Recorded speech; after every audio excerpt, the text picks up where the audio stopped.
बिस्मिल्लाहिर्रहमानिर्रहीम, अस्सलाम वालेकुम। मैं हूं जी अजीज़ुल्लाह ख़ान और आप देख रहे हैं जुर्म और इंसाफ। अच्छा नाजरीन, आपने सुना होगा कि हनी ट्रैप क्या होता है। मैं इसके बारे में आपको थोड़ा सा बताता हूँ। अब होता ये था, जब मैं पुलिस डिपार्टमेंट में था तो हनी ट्रैप हम यूज़ किया करते थे उन मुल्ज़मान और मुजरमान के लिए जिनको हमने गिरफ्तार करना होता था। और उसका तरीकाकार ये होता था कि हमने किसी खातून को मोबाइल फ़ोन पे बात करवाते थे हम उस मुलजिम या मुजरिम से, और उसको ट्रैप किया जाता था उसकी लोकेशन लेने के लिए, या फिर उसे बातों में उलझा के कहीं बुलवाया जाता था और उसके बाद उसको गिरफ्तार किया जाता था। लेकिन बाद में ये जो हनी ट्रैप है, ये जो मुजरिम हैं, जराइम पेशा लोग हैं और डाकू ने ख़ास तौर पे इसको इस्तेमाल करना शुरू कर दिया। अब उसे उन्होंने इस्तेमाल किया उसी तरह जैसे पुलिस वाले या एजेंसीज इस्तेमाल करती थी हनी ट्रैप को। तो उन्होंने किया कि अब उन्होंने शरीफ और सादा लोगों को लूटने के लिए हनी ट्रैप इस्तेमाल करना शुरू कर दिया जी। अब करते वो ये थे पहले, आज से कोई 10 साल कबल, कि जी एक खातून लड़की कोई मोबाइल फ़ोन पे, ख़ास तौर पे अपर पंजाब, इंटीरियर पंजाब के जो लोग हैं या सेंट्रल पंजाब के लोग हैं, उनसे वो बात कराई जाती थी और उसको बात करा के फिर बुलवाया जाता था सादिकाबाद में उन्हें, जो सिंध के करीब और आखिरी तहसील है जी सादिकाबाद पंजाब की जी। वहाँ उसके बाद उनको बड़े तरीके से ये ले जाते थे, वो बाड़ो, घोटकी या मुरीद शाख, ये सारे इलाके सिंध के हैं, और फिर उन्हें पकड़ के ये लोग अपने यहाँ कहीं बिठा देते थे और बिठाने के बाद फिर उनके पैसे मांगे जाते थे। ऐसा ऐसा लोगों को पता चल गया कि जी ये ट्रैप किया जाता है उनको, और नौजवान लड़के ख़ास तौर पे जो वहाँ जाते थे, गाड़ियाँ भी लेके जाते थे किराए पे शो करने के लिए कि वो बड़े अमीर आदमी हैं, और वहाँ जाके जब वो पकड़े जाते फिर पैसे उनके दे के लाखों रुपए उन्हें वापस लाया गया। अब जब ये उनका बिजनेस जो है डाकुओं का या क्रिमिनल्स का ख़त्म हुआ तो उन्होंने एक नई चाल शुरू की जी।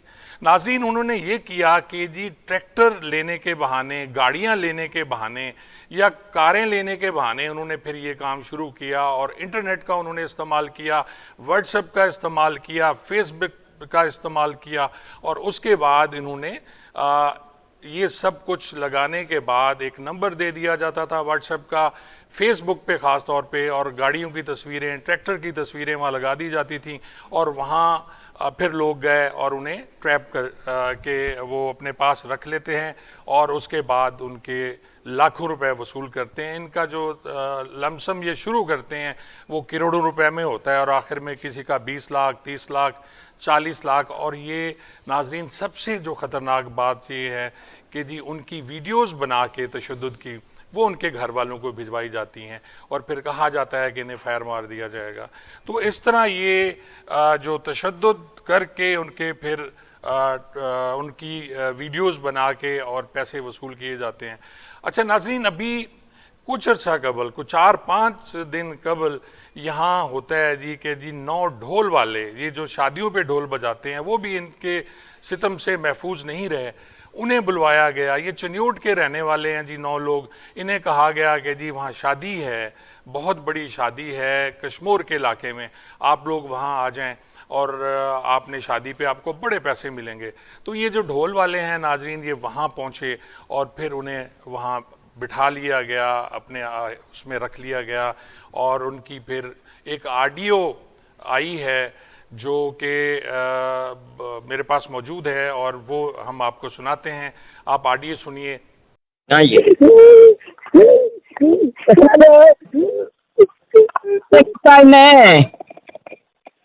हेलो हेलो, हाँ जी, हेलो, हाँ जी, हाँ जी, हेलो। हाँ जी, मेरी गल कन कौन से सुन रहे?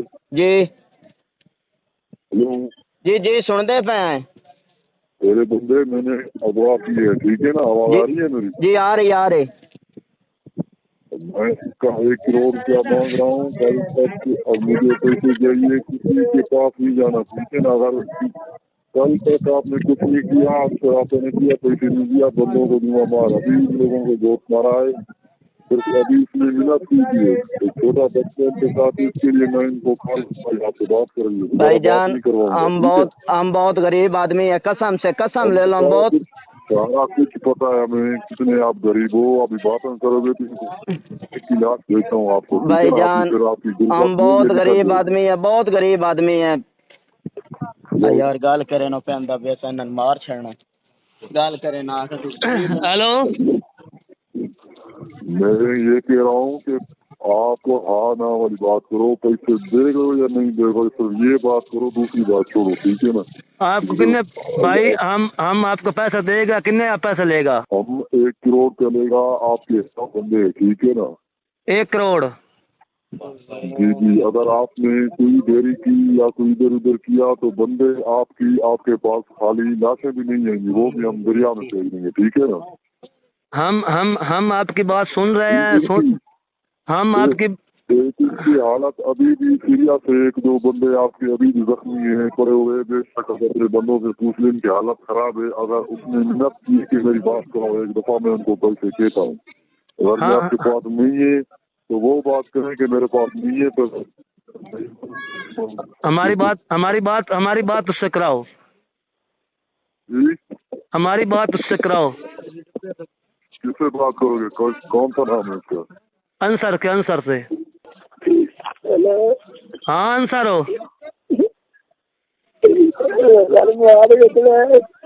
नहीं थान कोई नहीं होंदा, असि पैसे अरेंजमेंट कर लेने आए, परेशान ना हो, बाकी सारे ठीक है ना? हेलो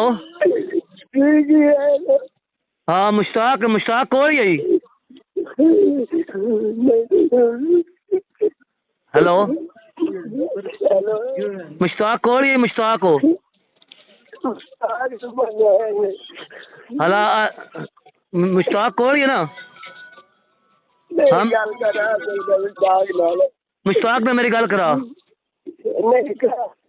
हम मैंने बात करवाई, जो मुश्ताक है वो जख्मी है, वो बात करने की हालत में नहीं है। ठीक है ना?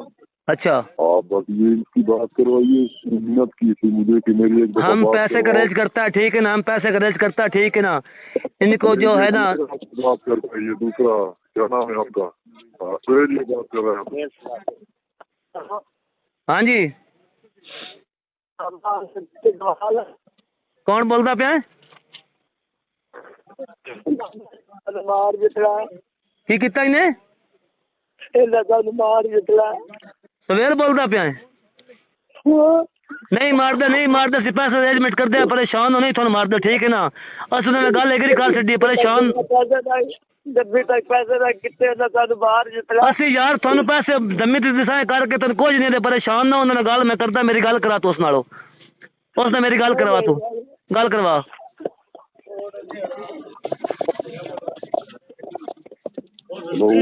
भाई असि पैसे अरेंजमेंट करते हैं, बच्चे प्लीज कुछ नहीं कहना। ठीक है ना? भजन ये हमारे कोई बाप नहीं लगते कि इनको मैं बिठा कर भाई रही बात है।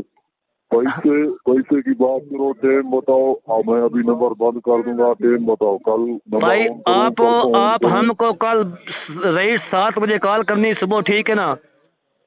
हम आपके साथ डील करेगा पैसे की। ठीक है ना? कितने बजे कल नंबर ऑन करो? 7 बजे राइट 7 बजे सुबह 7 बजे मैं 5 मिनट नंबर ऑन करूंगा, खुद कॉल करना। ठीक है ना? ठीक है भाई, ठीक होगा ठीक है।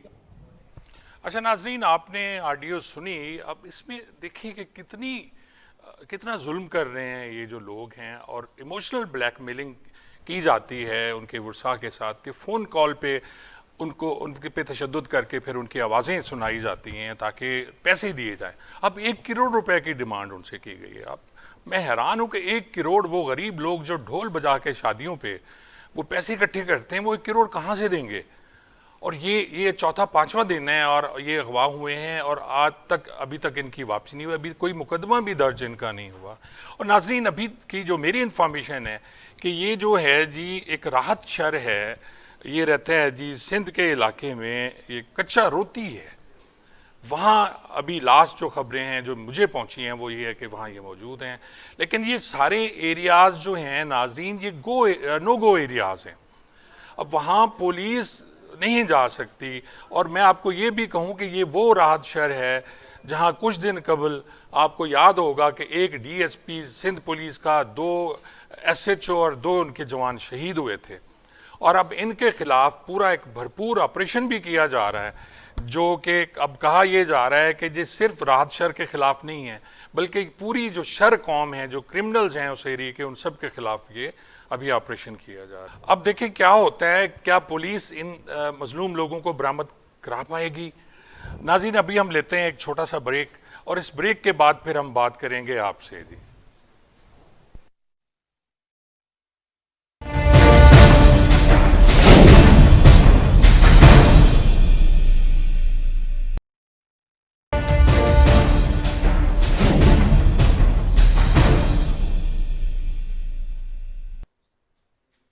अच्छा नाज़रीन, वक्फे से पहले आपसे बात हो रही थी कि जी वो 9 ढोल वाले बेचारे जिनको अगवा कर लिया गया, और अगवा वहाँ से तो नहीं किया, उनको बुलाया गया हनी ट्रैप के ज़रिए और लालच दी गई कि जी आएँ और वो शादी पे ढोल बजाएं, और वहाँ उनको काबू किया हुआ है। अब राहत शर हैं जी कच्चे के इलाके में।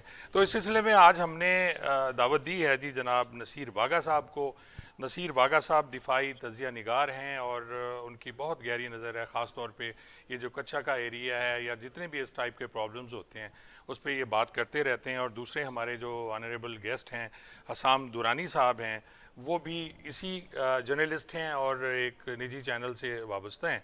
तो सबसे पहले मैं नसीर वागा साहब से सवाल करूंगा कि जी वागा साहब, ये जो कच्चे के इलाके में यहाँ से लोगों को बुलवाया जाता है, और ये आज से नहीं, कोई 10-15 साल से ये सब कुछ हो रहा है, तो ये क्यों ख़त्म नहीं हो रहा?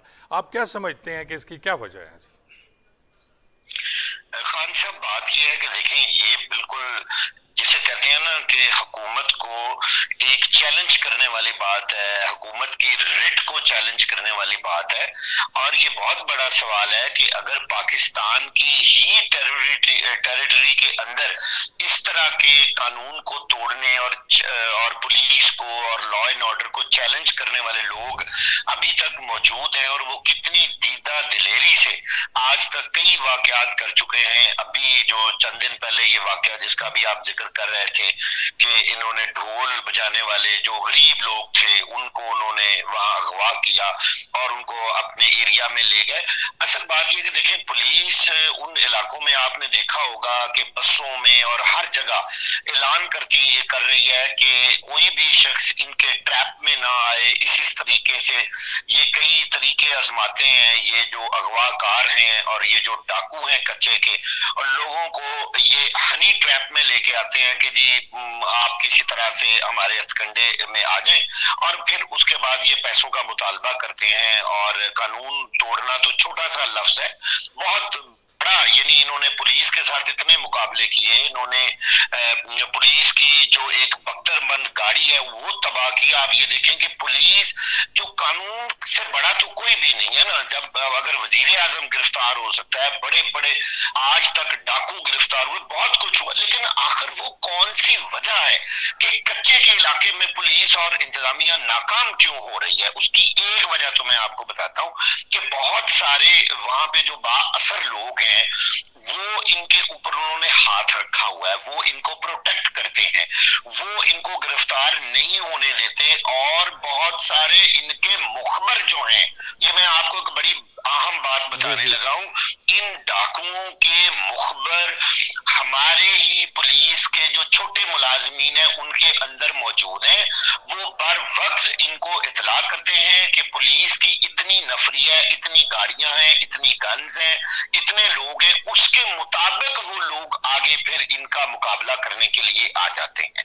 अब बात ये है, देखिए कि उधर सड़कें नहीं है, बहुत एक अजीबोगरीब हालात हैं। आप ये देखें कि कच्चा, मतलब सारा इलाका ही कच्चा है, इसीलिए उसको कच्चे का इलाका कहते हैं। अच्छा, वहां डेवलपमेंट कोई नहीं है, तो दूर दराज कोई दरख्त है, फिर आगे झुंड है दरख्तों के, फिर इन्होंने वहां बड़ी बड़ी हवेलियां बना रखी हैं, फिर उसके बाद आगे ऐसा इलाका है कि वहां जहां आम लोगों के लिए जाना मुश्किल है। मैं आपको एक बड़ी अहम बात बताऊं, मैं आपको वो सिनेरियो बात दिखाने लगा हूं कि एक बहुत बड़ी हवेली के इर्द गिर्द सारा कच्चा रास्ता है। अब पुलिस जाती है तो ये लोग हवेली के अंदर से जो इन्होंने पनाह गाहें बनाई हुई हैं वहां से ये भारी असले के साथ, रॉकेट लॉन्चर्स के साथ पुलिस और इंतजामिया के ऊपर हमलावर होते हैं, जिसकी वजह से हाल ही में एक डीएसपी, एक एसएचओ और कई दूसरे पुलिस एहलकार अपनी जानों का नजराना पेश कर चुके हैं। और मैं सलाम करता हूं उन लोगों को जो ऐसे ऑपरेशन में खान साहब हिस्सा लेते हैं जहां उनको नजर आ रहा है कि अगलों ने तो अपनी जान हथेली पे रखी हुई है, उनको तो मौत नजर आ ही रही है। तो आप ये देखिए कि जो मुल्जिम हैं या ये जो डाकू हैं, ये तो प्रोटेक्टेड होते हैं, अपनी बड़ी बड़ी हवेलियां। आप देखिए इनकी जो दीवारें हैं ना, वो कच्ची दीवारें इन्होंने बनाई हुई हैं, गारे के साथ बहुत मोटी मोटी दीवारें, उनके अंदर इन्होंने सुराख किए हुए हैं। वहां से ये गन्स के साथ और रॉकेट लॉन्चर्स और बड़ा जदीद असला है इनके पास। अब ये जदीद असला कहां से लेते हैं? ये बिल्कुल अपने दूर, अपने जो करीबी इलाके हैं, शहर हैं, वहां से रात को ये लेके आते हैं और इन्हीं लोगों को, जिनको ये अगवा करते हैं, इनसे ये जो पैसा वसूल करते हैं, ये सारा अपने असले पे जो है वो खर्च करते हैं। यही इनकी रोजी रोटी है। और इसी अच्छा तरीके से वागा साहब इसमें मैं थोड़ा सा आपसे अर्ज करूंगा, क्योंकि मैंने उस इलाके में सर्व किया है जब मैं पुलिस में था। तो ये जो कच्चा का एरिया है बेसिकली ये दरिया सिंध के इर्द गिर्द है जी, जहाँ से दरिया सिंध गुजर रहा है उसके इलाके के जो वो कच्चे का इलाका कहलाता है। अब होता ये है कि जब पुलिस इन पे रेड करती है तो या ये दरिया में चले जाते हैं, दरिया के अंदर इन्होंने फिर छोटे छोटे जजीरे इनके बने हुए हैं जो इनकी पनाहगाहें हैं। बिल्कुल बिल्कुल। और आपको याद होगा कि शायद ये 2014-2015 में भी उस वक्त सुखेरा साहब आईजी थे और उनके हेलीकॉप्टर पे भी इन्होंने एक रॉकेट फायर किया था और उसमें कोई ऐसे कुछ भी शहीद हुए थे। ये मैं पंजाब की आपको बात कर रहा हूँ। जी जी। अब ये देखिए ना, जिन लोगों के पास रॉकेट लॉन्चर है और जो लोग हेलीकॉप्टर पे हमला कर सकते हैं, वो कितने वेल इक्विप्ड सर अब तो एंटी एयरक्राफ्ट गन्स हैं जी इनके पास। रॉकेट लॉन्चर तो बहुत छोटी सी बात हो गई है और ये सारा असला इनके पास मौजूद है। फिर ये मैं आप प्लीज आप फिर मुझे ये कहने देना कि ये हमारी इंतजामिया की कमजोरी है, हमारी हुकूमत की कमजोरी है कि आपके मुल्क के अंदर उन्होंने state with in the state एक छोटी सी बनाई हुई है, और वो भी डाकुओं ने बनाई हुई है। आज तक वो कितना नुकसान कर चुके हैं इस मुल्क कौम का, कितने लोगों को मार चुके हैं, अगवा कर चुके हैं। मैं ये समझता हूँ, अब अगर देखिए हुकूमत से बड़ी तो कोई चीज नहीं होती जी, बिल्कुल हर बंदे को पता है। गवर्नमेंट की रिट बहुत मजबूत रिट होती है। तो फिर लेकिन सर मुझे यहाँ तो आप यकीन जाने वागा साहब कि यहाँ तो मुझे गवर्नमेंट की रिट नजर नहीं आती। जिस तरह ये बेबसी है, ये बेबसी है। कहने की तरफ जा रहा था कि यहाँ हुकूमत की रिट क्यों नहीं नजर आ रही, वो कौन सी ऐसी मजबूरी, कौन से ऐसे मसाइल हैं कि क्यों नहीं ये ऑपरेशन कामयाब होता और क्यों इनका कला कमा नहीं होता, इनको हमेशा के लिए खत्म क्यों नहीं किया जा सका पहले। ये कोई मुश्किल काम नहीं है। मैं ये समझता हूँ अगर पुलिस, रेंजर्स और आर्मी, ये तीन इदारे मिलके अजीजुल्लाह खान साहब ये ठान ले कि हमने कच्चे के इलाके को क्लियर करना है और यहाँ सबका कला कुमा करना है। जी बिल्कुल सर, बिल्कुल आप सही फरमा रहे हैं। अब मैं आऊंगा सर हसाम दुरानी साहब, यही क्वेश्चन आपसे है कि सर कहाँ है गवर्नमेंट की रेट, ये क्यों नहीं हो रहा? सबको पता है, अब जैसे कि मुझे पता चला कि जी इस वक्त जो मुलजमान हैं वो कच्चा रोती में मौजूद हैं। अब कच्चा रोती जो घोटकी का एरिया है, थाना घोटकी में आता है, तो क्यों नहीं पुलिस कुछ कर रही? क्यों हम सब सिंध और पंजाब पुलिस इकट्ठे जाके ऑपरेशन क्यों नहीं कर रही? देखिए खान साहब, आपने जो बात की है अभी और अपना वागा साहब ने भी जो बात की है, वागा साहब ने जो ना उसका पूरा एक सिनेरियो और आप उसका जो पूरा बैकग्राउंड कह लें या उसका पूरा स्ट्रक्चर जो था वो आपके सामने रख दिया है। और हमारे जो देखने वाले सुनने वाले हैं उनको मेरा डेफिनेटली उनको इस बात का बड़ा अंदाजा हो चुका होगा कि वो एरिया किस किस्म का है। और जिस तरह आपने बताया कि आप जो है वापस सर्व कर चुके हैं अपना ड्यूरिंग योर सर्विसेज। तो देखिए जो बात है वागा साहब की बात को मैं थोड़ा सा आगे लेके चलता हूँ कि इसमें कोई दूसरी राय नहीं है कि उस इलाके के अंदर जो लोग मौजूद हैं वो कहीं ना कहीं से उनको कहीं लीड मिलती है और उनकी पेनिट्रेशन जो है हमारे उन अदारों के अंदर भी है, जो कि लॉ इन्फोर्समेंट जो हमारे अदारे हैं उनके साथ उनकी लीड्स उनको वहां से मिलती है, जिस वजह से वो ऐसी काम कर लेते हैं, वक्त से पहले वो तैयार हो जाते हैं और किसी भी किस्म की जो आप ये कहते हैं कि एम्बुश करके अगर उनको पकड़ना हो तो वो थोड़ा मुश्किल हो जाता है। लेकिन सर अगर आप दूसरी साइड पे अगर आप देखते हैं तो पंजाब वाली साइड के ऊपर भी, पंजाब में जो दरिया सिंध के नीचे जो कच्चे का इलाका आता था, वहां पे भी इन्होंने अपनी जो थी इनकी हाइड आउट्स वहां पे बन चुके थे। लेकिन पंजाब पुलिस ने और जो हमारी जो आर्म फोर्सेज जो एजेंसीज है, उन्होंने एक, अभी आपको पता है कि मौलवी साक नाम का एक बंदा था और वो दहशतगर्द तंजीम के साथ उसका ताल्लुक था, और वहां पे वो उसकी हाइडआउट थी, उन सबको खत्म किया। ना सिर्फ उनको खत्म किया बल्कि उनकी हाइडआउट्स को बिल्कुल जो है ना मलिया मेट कर दिया। जी जी। अगर अब आप दूसरी साइड पे दूसरी तरफ अगर हम आते हैं तो सर बात ये है कि जहां पे लालच होती है वहां पे लूटने वाले हमेशा से मौजूद होते हैं। अब देखिए, अगर इसके अंदर अगर उसका थोड़ा सा इसके बैकग्राउंड को अगर हम देखते हैं और बतौर सहाफी सर मैंने जब इन चीजों को थोड़ा सा इसको मैंने सर्च किया और इनको इसके ऊपर मैं थोड़ी वर्किंग की, तो मुझे ये अंदाजा हुआ कि कच्चे के इलाके से जब वहां पे पानी आया, अभी रिसेंटली जो अब आपको पता है कि रेन इफेक्टेड जो यहाँ पे फ्लड था, जिस वजह से पानी जो था ऊपर चढ़ गया और दरिया सिंध का सारा इलाका और ये जनाब का ऊपर जो नीचे वाला जितना भी एरिया था वो सारे का सारा जब पानी से भर चुका था, तो ये लोग वहां से निकल के साइडों पर आए और वहां से आके इन्होंने, क्योंकि इनके पास फिर और रोजी रोटी का कोई जरिया तो है नहीं, ये सिर्फ रैंसम के जो पैसे होते हैं, ये लूटमार होती है उसके थ्रू ये चलते हैं, तो इन्होंने लोगों को मैसेज और फोन करने शुरू कर दिए रैंडमली कि जी यहाँ पे हम लोग इफेक्टेड हैं और हमारे ट्रैक्टर इतने का ट्रैक्टर है, हम इतने का बेच रहे हैं क्योंकि हम लोग इफेक्टेड। अब देखिए, जब इस किस्म की चीज जब आप किसी को मिलेगी तो लालच जो है वो बहुत जल्दी लोगों के अंदर पैदा होती है और वो रातों रात अमीर होने के चक्कर में, ये शॉर्टकट के चक्कर में, पैसे कमाने के इस तरह के लोगों के हाथ चढ़ जाते हैं। जैसे अब आपको पता है कि डबल शाह भी हमारे यहाँ पे केस था, उसके अलावा हमारे यहाँ पे और बहुत सारे केसेस ऐसे हुए हैं, प्राइस बोर्ड्स के केसेस हुए हैं यहाँ पे सोना डबल करने के केसेस आए रोज होते रहते हैं। और इसी तरह जब, लेकिन हुआ ये था कि सब पूरे पाकिस्तान को पता था कि कच्चे का ये जो इलाका है, गोल्डकी का इलाका है या इंटीरियर सिंध को, बल्कि बिल्कुल बिल्कुल नीचे दरिया सिंध के जो कि समंदर बाग के जो जितने भी एरियाज है वो इतने बुरी तरह इफेक्ट हो चुके हैं कि वहां पे लोग वाकई हो सकता है कि मरने के करीब हो चुके हो। और वहां पे लोगों ने इस तरह के लोग जो थे, जो कि जो जराइम पेशा अनासर थे, उन्होंने लोगों को लूटने का बड़ा अच्छा तरीका बनाया और उन्होंने इश्तेहारात तक देने शुरू कर दिए कि जी हमारी इतनी गाय है और हम इनको बेच रहे हैं। फर्ज करें 1 लाख रुपए की गाय है तो हम आपको 30,000 रुपए में दे रहे हैं ताकि जो है ना हम अपनी जान बचा सके। तो जब ये सारी चीजें आप देखते हैं तो देखें, हुकूमत, नो डाउट हुकूमत को इसको बहुत आनी हाथों से निपटना पड़ेगा, लेकिन सर हुकूमत क्या कर सकती है, लॉ इन्फोर्समेंट एजेंसीज क्या कर सकती हैं, पुलिस क्या कर सकती है, जब मेरे दिमाग में लालच इतनी बुरी तरह सवार हो जाए कि मैं किसी अच्छे और बुरे की तमीज ही भूल जाऊं। अभी जो इन लोगों के साथ हो रहा है, अभी आप देखते हैं, आप बात कर रहे हैं कि ये चिन्योट से चंद जो ढोल वाले हैं, इससे पहले अगर आप देखते हैं 2 दिन पहले की बात है, very very very very very very 2 days before, एक बंदे को शादी के लालच में वहां बुलाया गया और वहां बैठा हुआ रो रहा है कि जनाब मुझे उन्होंने पकड़ लिया और मुझे अब 1.5 करोड़ रुपए मांग रहे। तो सर ये कितना पॉसिबल है? आप देखेंगे जो लोगों को लालच है, असल में लालच मार रही है इनको। अगर हम लोग बहसियत मीडिया पर्सन, आप है, मैं हूँ, वागा साहब है, अगर हम लोगों को ये मैसेज दे सके कि भाई आप अपने आप को सुधार लो, तो ऑटोमेटिकली इस तरह के लोग जो ये हरकतें कर रहे हैं उनको उनसे निपटने में बहुत आसानी होती है। और दूसरी बात जो वागा साहब ने की है कि हमारे जो फोर्सेस होती हैं उनके अंदर इनके लिंक्स होते हैं, तो सर वो भी लालच है और कुछ भी नहीं है, पैसों का लालच होता है। हम लोग इस वक्त जो मार खा रहे हैं, या हम लोगों को अगर हम ये बात कर रहे हैं और इस वक्त बैठे भी प्रोग्राम कर रहे हैं और इसके ऊपर हम डिस्कशन हो रही है, तो उसकी मेन रीजन यही है कि हमारी जो उस इलाके के जितने भी लोग हैं, इवन पूरे पाकिस्तान के लोग जो है, वो सिर्फ और सिर्फ अपनी लालच को सेटिस्फाई करने के लिए, अपने रातों रात अमीर होने के लिए, 4 पैसों के फायदे के लिए अपनी जान को दांव पे लगा रहे हैं।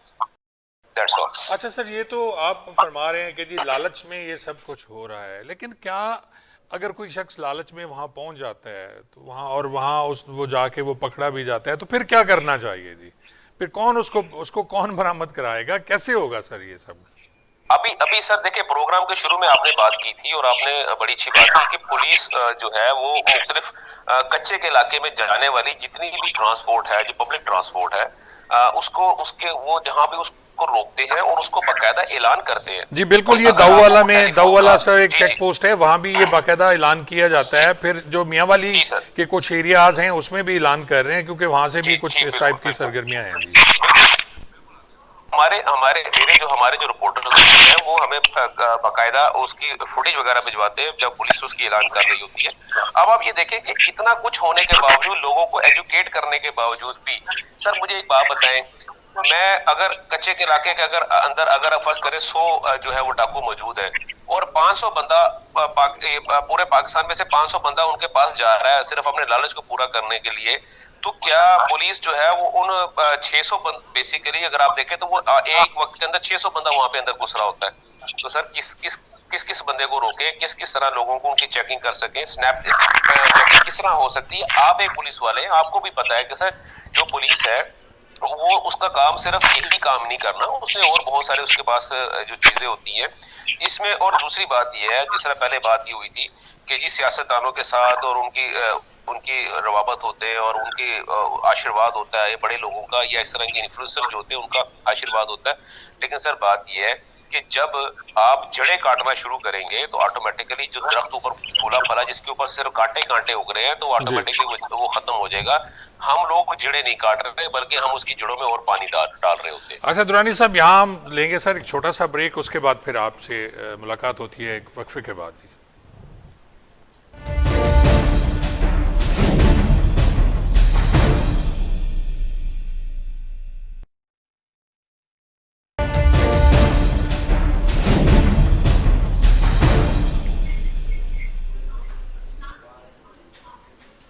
अच्छा नाजरीन, वक्फे से पहले हम बात कर रहे थे और जैसे कि बात हो रही थी अपने मेहमानों के साथ, और दुरानी साहब भी यही फरमा रहे थे कि लालच जो है वो मरवाती है बंदे को, और ये जितने भी लोग जा रहे हैं ये लालच में जा रहे हैं, ज़बरदस्ती इन्हें नहीं अगवा किया जा रहा।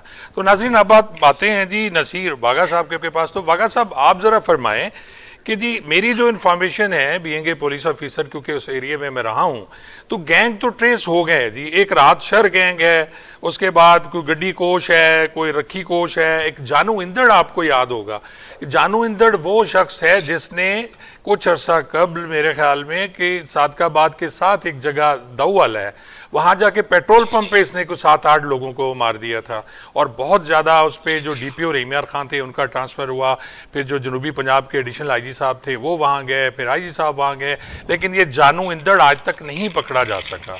तो ये सब उसी एरिए में घूम रहे हैं, फिर रहे हैं, तो सर क्यों नहीं पकड़े जा रहे हैं? मैंने एक तो पहले जैसे आपको बताया कि कुछ मुकामी लोगों की जो है ना इनको पुष्टपनाही हासिल है और इंफॉर्मेशन भी इन लोगों को मिलती है, लेकिन मैं एक चीज पे बिल्कुल मुत्तफिक हूँ ज़हनी तौर पर कि अगर पुलिस और 3 इदारे हमारे जिसमें रेंजर्स है और हमारी आर्मी है और पुलिस है, ये तीनों इदारे इकट्ठे मिलकर अगर एक कॉम्बिंग ऑपरेशन करें तो मैं पूरे यकीन से कहता हूं कि इनका कलाकुमा हो सकता है। समझ इस बात की नहीं आ रही कि देखिए लोगों का लालच अपनी जगह पे, हमें ये चीज नहीं हुकूमत को देखनी कि लोग तो लालच में जा रहे हैं। भाई लोगों ने तो लालच में जाना ही है। आप जब तक वो लालच वाली जगह को खुद खत्म नहीं करेंगे तो अवाम, देखिए लोगों में इतनी अवेयरनेस नहीं है। ऑल दो पुलिस बार बार अब माइक लेके और स्पीकर्स लेके वहां ऐलान कर रही है कि भाई आप इनके चुंगल में ना आए, लेकिन सादा लोग हैं, कोई ट्रैक्टर खरीदने चला जाता है, किसी को शादी के चक्कर में बुला लेते हैं, किसी को ढोल बजाने के चक्कर में, अब वो अपनी शक्ल बदलते रहते हैं, ये अपना तरीका वारदात बदलते रहते हैं। तो असल बात है कि जब तक बुराई की जड़ को अजीजुल्लाह खान साहब खत्म नहीं किया जाएगा, हम ये बात क्यों सोचेंगे कि लोग लालच में, ठीक है लोगों को लालच में नहीं आना चाहिए, उनकी अवेयरनेस तो जरूरी है, लेकिन हमारी लॉ एंड ऑर्डर जो की एजेंसीज जो हैं उनका पहला फर्ज ये है कि इस इलाके में इतना जबरदस्त ऑपरेशन करें। भाई देखिए इंसानों की जान से कोई चीज कीमती नहीं है, लॉ एंड ऑर्डर से कोई चीज कीमती नहीं है।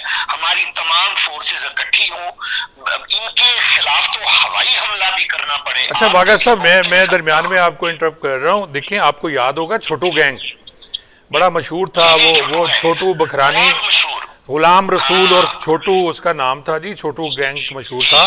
और वो उसने कहा कि जी मैं पुलिस के सामने मैंने हथियार नहीं फेंके, और आपको याद होगा कि आर्मी की एक मेरे ख्याल कुछ फोर्स गई थी और उसने हथियार फेंक दिए थे, और वो उसने अपने आप को हवाले कर दिया कानून के। तो क्या यहाँ ये नहीं लगता कि जी पुलिस पे, वो पुलिस से डरते ही नहीं है, या उन्हें पुलिस का कोई खौफ और खतरा ही नहीं है? तो क्या आप इस पे भी कुछ फरमाइए। मैं बिल्कुल इस बात पे मुत्तफिक हूँ, उनको पुलिस का कोई खौफ नहीं है, इसलिए कि मुझे ये लगता है कि उन्होंने शायद पुलिस के बारे में ये तहैया कर लिया या ये समझ लिया है कि ये हमारा कुछ नहीं बिगाड़ सकते, या ये प्रॉपर हमारे खिलाफ ऑपरेशन नहीं कर सकते, ये हमारी जड़ें खत्म नहीं कर सकते। और आप देख ले छोटू गैंग जिसकी अभी आपने मिसाल दी है, जब पुलिस ने ये ठान लिया खान साहब के हमने इनको खत्म करना है, तो ये खत्म हो जाएंगे। ये मैं आपको यकीन से कह रहा हूँ, पुलिस और कानून से बड़ी कोई चीज नहीं होती। ये मैं बार बार आपको बता रहा हूँ, हमने बड़े बड़े ऑपरेशन देखे हैं, जब पुलिस और लॉ इन्फोर्समेंट एजेंसीज किसी चीज को खत्म करने पे आ जाएं तो वो खत्म कर ही लेते हैं। मसला सिर्फ ये है कि ये इन लोगों के जहां डेन है ना, जहां इन लोगों ने अपनी पनाह गाहें बनाई हुई है ना, वो दूर दराज इलाकों में, और वहां कोई प्रॉपर रास्ते नहीं है, कोई प्रॉपर सड़कें नहीं है, रास्ते नहीं है। तो जब कोई लॉ इन्फोर्समेंट एजेंसी किसी बख्तरबंद गाड़ी में या जीपों में जब वो उस तरफ मूव करते हैं तो उनको कबल अज़ वक्त पता चल जाता है और वो आगे से फायरिंग शुरू कर देते हैं। बिल्कुल उस सही है। क्रॉस फायरिंग में पुलिस का नुकसान ज्यादा होता है और डाकुओं का नुकसान कम होता है। ये असल प्रॉब्लम ये है। अच्छा, रात को आपने देखा होगा खान साहब, आप खुद पुलिस में माशाल्लाह ने, ये ऑपरेशन ज्यादातर रात को हुए। अच्छा, दिन को तो इसलिए नहीं हो सकता कि अगर दिन को ऑपरेशन होगा तो फिर हमारी एजेंसीज का ज्यादा नुकसान होगा। तो अच्छा, इसमें सर मैं वागा साहब थोड़ा सा अर्ज करूंगा कि जो मेरा एक्सपीरियंस ये है कि हमारी जो फोर्स है वो जाती है एक जुमगट्टे की सूरत में भी, और वो लोग लड़ते हैं, अपनी बका की जंग लड़ रहे होते हैं, उनके पास वेपन बड़े जदीद हैं, हमारे पास जदीद वेपन नहीं है। वो जो उनके पास वेपन है वो हमारे पास नहीं है। और इसलिए मैं, अच्छा दुरानी साहब, मैं अब आपसे सवाल करूंगा कि जी अब जो मेरी इतला है उसके मुताबिक जो मुझे पता चला है कि जो हमारे पास सोर्सेज हैं, रिसोर्सेज हैं पुलिस के पास, पंजाब पुलिस के पास, वो बेहतर नहीं है। मुझे ये भी पता चला है कि जी जो बख्तरबंद गाड़ियाँ चेन वाली वो सिर्फ 2 हैं पंजाब में जी, और आप उसके मुकाबले में अगर सिंध में देखें तो सिर्फ घोटकी में 6 गाड़ियाँ बख्तरबंद हैं जो चेन वाली है, जो जाती हैं प्रॉपर जगह, और फिर बैकअप नहीं है, इनके पास बैकअप नहीं है, इनके पास हैवी जो वेपन्स हैं वो भी नहीं है, जिनके साथ लॉन्ग रेंज वेपन्स की मैं बात कर रहा हूँ, जिसकी वजह से हमारे मुलाजमीन का नुकसान होता है। तो क्या हमारी गवर्नमेंट को इस पे तवज्जो नहीं देनी चाहिए कि जी कम से कम आप उनको लड़ने के लिए भेज रहे हैं पुलिस वालों को, उन्हें हथियार तो पूरे दे दें। देखिए खान साहब, अभी आपने जो बातें की हैं तो I am really sorry to say कि इनसे जो एक चीज जो है वो ये मुझे नजर आ रही है कि आप जो हमारी जो पुलिस है उसकी सलाहियतों के ऊपर आपको एतबार नहीं है। सर देखिए, 2-3 चीजें होती हैं हमारी पुलिस को। अगर जो आप बात कर रहे हैं कि अगर ऐसी चीज है तो उसमें जो बात आप ये कर रहे हैं कि उनको ये भी चीज मिलनी चाहिए, वो भी चीज मिलनी चाहिए, और ये कुछ भी होना चाहिए, वो देखिए पुलिस का काम है सर शहरी हदूद के अंदर या आपके एक जो मेट्रो पॉलिटन सिटी जो होती है उसकी जो है हिफाजत के लिए, ये करने के लिए। देखिए ये जो लॉन्ग रेंज होती हैं आपके वेपन्स होते हैं, लॉन्ग रेंज आपकी जो आपके जो मैसिव डिस्ट्रक्शन की आपको जो गन्स होती हैं या बॉम्ब्स वगैरह होते हैं, ये पुलिस के पास नहीं होते। ये हमेशा से आपकी जो रेंजर्स होंगी या आपकी आर्मी होगी उसके पास होगी। सर देखिए, अगर हम पुलिस को भी उसी तरह ही इक्विप करना शुरू कर दें जैसे कि आप बॉर्डर सिक्योरिटी फोर्सेस को कर रहे हैं या आप आर्मी पर्सनल को कर रहे हैं, तो फिर इसका मतलब है कि आप उसमें से पुलिस को निकाल दें, आप पुलिस का वो जो अदारा है उसको वहां से खत्म कर दें। सर देखिए, डिस्टिंग्विश करना ये पड़ेगा कि क्या अगर हमारे पास इस किस्म के कोई इश्यूज होते हैं, कोई प्रॉब्लम्स होते हैं, तो हम सर पूरे कराची के अंदर, पूरे सिर्फ कराची के अंदर रेंजर्स का कब्जा है। और मुझे कहते हुए इसमें कोई आर महसूस नहीं होती कि कराची पूरा का पूरा कराची जो है वो रेंजर्स अपने कब्जे में ले रखा है। तो अगर रेंजर्स अगर अपने कब्जे में लेके बैठ सकते हैं तो क्या सर वो ये काम नहीं कर सकते? दूसरी बात ये है कि सर जब रेंजर्स किसी इलाके के अंदर आती है, आपको भी पता है कि आप भी क्योंकि पुलिस में से ही जी, है, जी। और आपको भी पता है कि पुलिस का इदारा फिर वहां उनके लिए क्या बन के रह जाता है उस इलाके के अंदर। और जब अगर ऐसा ही प्रॉब्लम है तो मेरा ज़ाती ख्याल ये है कि जो पर्सनल पुलिस वाले जो हैं उनको शहरी हदूद के अंदर पुलिस वालों को रखा जाए और वो शहर के जो मामला है उनको वो देखे, और हमारी जो रेंजर्स हैं या दूसरे जो हमारे लेवीज हैं, इस तरह के जो हमारे डिपार्टमेंट्स हैं जिनके फौजियों को बाकायदा कॉम्बैट ट्रेनिंग दी जाती है, उनको इस इलाके के अंदर, उस एरिया के अंदर उनको डिप्लॉय किया जाए और उसके थ्रू इन जो जराइम पेशा अनासर है उनको खत्म किया जाए। देखिए आर्मी पुलिस वालों को, देखिए मैं भी उठता हूँ, मैं उठ के पुलिस वालों को जो है ना उनके बारे में बोलना शुरू कर देता हूँ। कोई भी बंदा उठता है, उठ के पुलिस वाला, सर कभी क्या किसी शख्स ने ये देखा है कि पुलिस वाला कितनी मिजरेबल कंडीशन के अंदर जो है ना वो ड्यूटी दे रहा होता है? सर 8-8, 10-10, 12-12 जी बिल्कुल ऐसा ही है सर, मुझसे ज्यादा बेहतर कौन जान सकता है जी। कि हमारे जो पुलिस वाले, सर अगर कच्चे के इलाके का जो अगर आप हल की बात करते हैं या उसमें इश्यूज की बात करते हैं, तो वो मैं ये समझता हूँ, मेरी जो एक नाकस राय है, मेरी नाकस राय ये है कि वहां पे जो कराची के अंदर जो रेंजर्स जो है वो वहां पे मौजूद है और अमन और अमान कायम करने की कोशिश करी, जो कि अभी तक नहीं हो पाया उनसे, तो एटलीस्ट उनको कुछ अरसे के लिए कुछ रेंजर्स के दस्ते जो है वो कच्चे की तरफ उनको जो है ना रवाना किया जाए और उनको उस वक्त तक वापस ना बुलाया जाए जब तक कि वो पूरे का पूरा एरिया। दुरानी साहब आपकी बहुत अच्छी सजेशन है मेरे ख्याल में। रेंजर्स जो है उनकी जो ट्रेनिंग होती है वो ऑफ रोड के ऊपर दी जाती है। सहरा में उन्होंने किस तरह जो है ना वो सफर करना है, उन्होंने दलदली इलाके में किस तरह सफर करना है, पुलिस वालों को इस तरह की ट्रेनिंग नहीं दी जाती। अगर आप चाहते हैं कि पुलिस वाले ये काम करें तो बिल्कुल उनको पिछले 2 से 3 साल की उनको ट्रेनिंग देनी पड़ेगी। जी बिल्कुल सही है सर, बिल्कुल सही है। दुरानी साहब आपका बहुत बहुत शुक्रिया, आपने अपना कीमती वक्त दिया, और नसीर वागा साहब आपका भी बहुत बहुत शुक्रिया कि आप मेरे प्रोग्राम में तशरीफ़ लाए। अच्छा नाजरीन, आज की जो इतला है, आईजी साहब जो हैं inspector general of police Usman Anwar साहब, वो तशरीफ़ ले गए थे जी रहीम यार खां और राजनपुर का उन्होंने दौरा किया। ये बिल्कुल राजनपुर की जो बंगला दिलकुशा है और ये थाना भोंग में आता है, और फिर उसके साथ बंगला इच्छा जो जगह है वहाँ आईजी साहब गए, और इनमें शामिल थे जी स्पेशल ब्रांच के एडिशनल आईजी थे, सीटीडी के एडिशनल आईजी थे, और वहाँ जाके उन्होंने यही मीटिंग की कि जी क्या होना चाहिए, कैसे होना चाहिए। जैसा कि हसाम दुरानी साहब ने फरमाया कि जी कुछ अरसे के लिए रेंजर्स को ये इलाके रेंजर्स के हवाले कर देनी चाहिए, तो ये बहुत अच्छी सजेशन है मेरे ख्याल में कि अगर वहाँ रेंजर्स चली जाती है तो ये बेहतर हो जाएगा, क्योंकि पुलिस के जवान इतने ट्रेन नहीं हैं, उनकी ट्रेनिंग वो नहीं है जो आर्मी की है या रेंजर्स के जवानों की है। पुलिस के जवान आप देखें कि उसमें बहुत से जवान उम्र रसीदा हैं, 50 साल से ऊपर हैं, और उनको फिर आप कच्चे के इलाके में फेंक देंगे तो उन्होंने क्या करना है। ये लोग जो हैं, ये जो क्रिमिनल हैं नाजरीन, ये अपनी बका की जंग लड़ रहे होते हैं, और जब भी इन पे कोई रेड होता है या कुछ ऐसी चीज़ होती है, ये फ़ोन कॉल करके ये वहाँ अपने तमाम क्रिमिनल्स को इकट्ठा कर लेते हैं, और इनके पास टेलीस्कोप गन्स होती हैं, इनके पास बेहतरीन वेपन है, और हमेशा फिर देखें कि पुलिस वाले नुकसान अपना करवा के वापस आते हैं। इनमें शोहदा की तादाद बहुत ज़्यादा हो जाती है।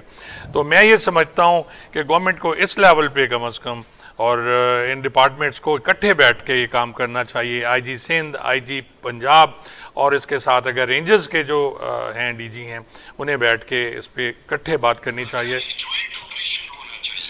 जी बिल्कुल जॉइंट ऑपरेशन होना चाहिए जी इस पर, और उसके बाद जो है इस तरह हो सकता है कि हमारी मुश्किलात कमी हो जाएं। और ये जो हनी ट्रैप है ख़ास तौर पे जिसके ज़रिए लोग जा रहे हैं, पहले होती थी फोर्स ज़बरदस्ती उठा के ले जाते थे डाकू, और वहाँ जाके वो पैसे वसूल करते थे, टारगेटेड होता था। लेकिन अब जो है वो हनी ट्रैप के ज़रिए होता है। हो सकता है ये हनी ट्रैप इस तरह ख़त्म हो जाए। आपका बहुत बहुत शुक्रिया। अगले प्रोग्राम तक के लिए इजाज़त। अल्लाह हाफ़िज़।